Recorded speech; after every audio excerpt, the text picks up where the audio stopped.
বাংলাদেশের সাবেক প্রধানমন্ত্রী শেখ হাসিনাকে ফিরিয়ে দেওয়ার বিষয়ে জার্মানির বার্লিনে এক সংবাদ সম্মেলনে প্রশ্ন করা হয় ভারতের পররাষ্ট্রমন্ত্রী জয়শঙ্করকে। বুধবার দ্য ইকোনমিক টাইমসের প্রতিবেদনে উঠে আসে জয়শঙ্করের প্রতিক্রিয়া।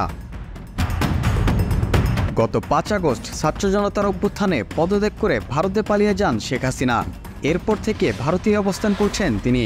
এদিকে বাংলাদেশে ছাত্র জনতা হত্যাসহ বিভিন্ন অভিযোগে শেখ হাসিনার বিরুদ্ধে শতাধিক মামলা হয়েছে, চলছে তদন্ত।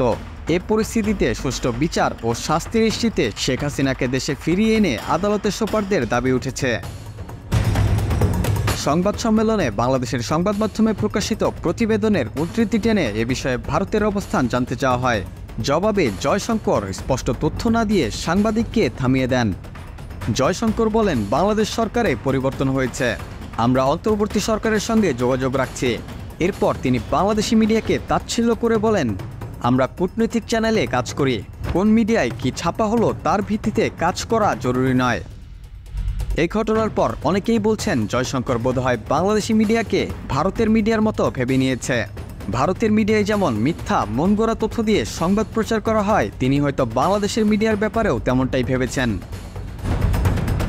বাংলাদেশের মিডিয়াগুলো সাধারণত বাংলাদেশের গণমানুষের কথাই তুলে ধরে।